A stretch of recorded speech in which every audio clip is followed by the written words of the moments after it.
yeah, which is something I would normally like to do myself. I'm going to take it off, you know. I am prolific for forgetting my lyrics, right? Sorry, I know.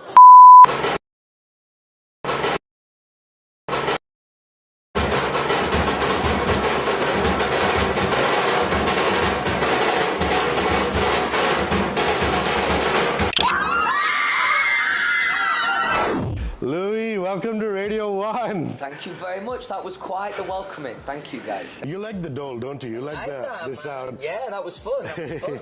Louis, your first ever show in India. Your fans have been manifesting this moment for years. How does it finally feel to be here and perform for them? Oh, it's lovely, man. It's lovely. I've been waiting for this moment for like years and years now. It's just been like a mission of mine for a while. I want to say that 5 years ago, maybe more, I replied to one of my fans online and said, I don't know when, but at some point I really want to be here. So, yeah, real honour to play here, really excited to play Lollapalooza. I'm a big fan of that festival as well. And, yeah, the whole experience so far has been a bit like a dream, man. It's been lovely. Louis of India are hysterical. They're lovely. They're known to be the most loudest, most passionate.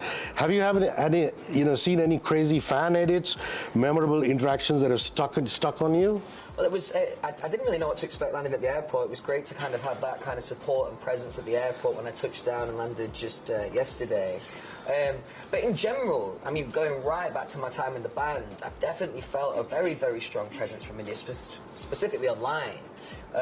So, yeah, it's kind of nice. I've got like 60 minutes to thank everyone tonight. You once tweeted about watching Green Day live, and now you're sharing the stage with them. How surreal is that full circle moment for you? It's crazy, man. That was the first ever live DVD I bought was Bullet in a Bible.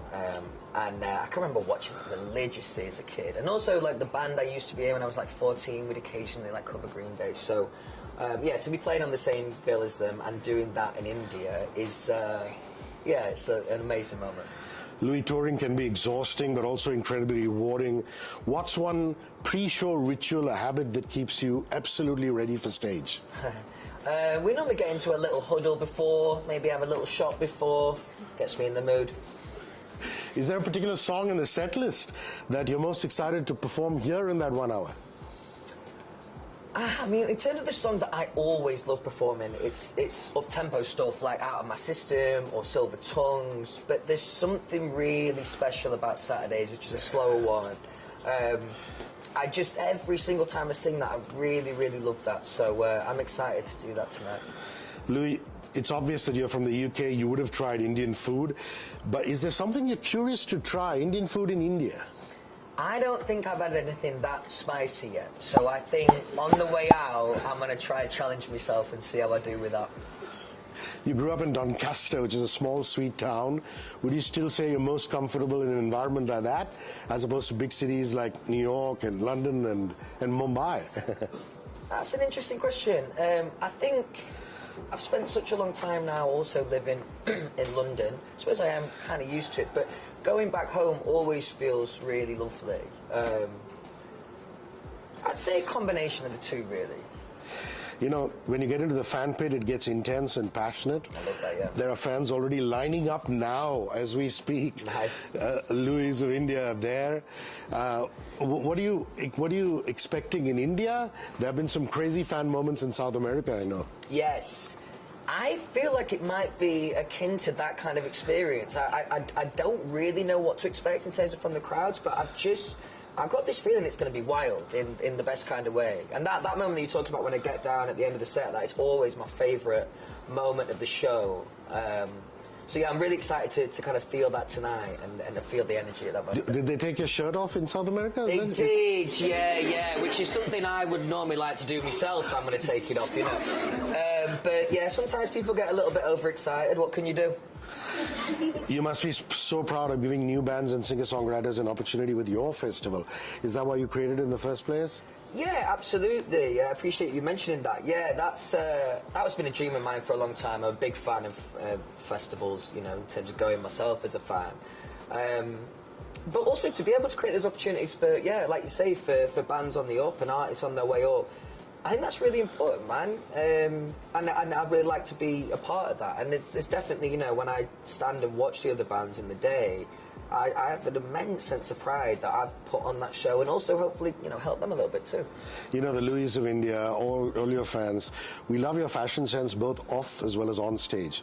Do you really think about what you wear, Louis, for your shows, or do you just listen to your costume person and stylist who just picks it out, or you just pick up whatever's in your cupboard and put it on? Because, you know, it's beautiful. Sometimes the jerseys. Thanks. I'd say probably a combination of the two. I'd say like day to day, I'm not very much a guy that really, I dress down 90% of the time. The show's a good time to kind of put on a little bit of extra special stuff. I have a lot of help from my stylist, truth be told. Would you say both Bigger Than Me and Greatest are both songs about these people, your fans? Absolutely, yeah. I mean, The Greatest specifically was written as like as an opener, as the first song of any set. But yeah, I mean I was only thinking about the fans when I wrote that song. Silver Tongues is my favorite, lots of people's favorite. You got taste, good luck, okay. And it's beautiful how it moves from a slightly balladish start to just a soaring chorus.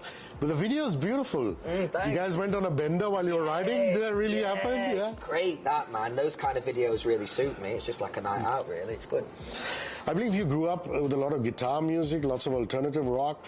What were you listening when you grew up? Did you listen to these guys? Yeah. Not really. I'm not. Maybe a bit before my time, to be honest, lad.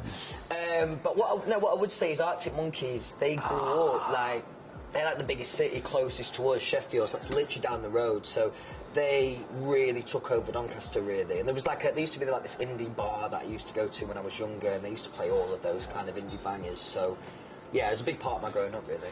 A lot of them are going to be making banners and charts. It's difficult to look at all of them on stage, but do you keep an eye out, Louis? Do you know what's funny? If I am prolific for forgetting my lyrics, right? And often that might be the time. There might just be a banner that catches my eye, and I'm like, oh, that's interesting. What does that say? And I'm reading it, and that's when sometimes I might forget my lyric. But often the more inventive will capture my attention for sure, either funny or just random, one of the two. Has your team picked up any fun or quirky habits during the last big tour? Is there something that you guys, apart from the ritual of just, you know, bonding together? What are post shows like? Go and get a massage and go and crash, yeah? Yeah, just like that. No, I would say what's difficult post show is you've got all this energy, you know, you've got all this adrenaline. So it depends on the night, but I'm always hanging out with my band, so we might kind of wind down together on the back of the bus. We probably still have a couple of drinks, or maybe head out and just kind of chase that adrenaline, you know. Walls was a different sound. And, you know, the future one is a different sound. Would you say the second album was more Louis than the first? I would. It's a difficult thing to say because I don't think Faith in the Future would have happened without Walls. So I think that was part of the process, really. But yeah, I would say that I think Faith in the Future probably sums me up better as an artist. Truthfully, that's, you know, Walls is incredibly important to me, and as I said, I had to get through that stage to then have the confidence of writing Faith in the Future, really.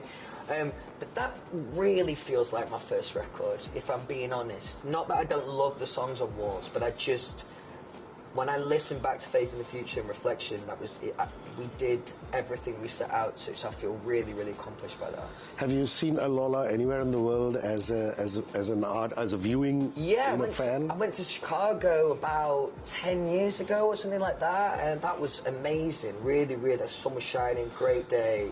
I think that's the only one I've been to, but I'm a massive fan of festivals, so just to be invited and to play, and like today I'm going to play my set and then rush over and try and watch Green Day. Yeah, it's nice, man, real nice. And the most difficult Louis vocal on stage would be Bigger Than Me? Correct, yes, that's why I won't be doing it tonight. Oh, no! Sorry, I know. Last question. I know. Last question. What is your message to all the Louis of India, all the people who love you in this country who've been clamoring for you to come here?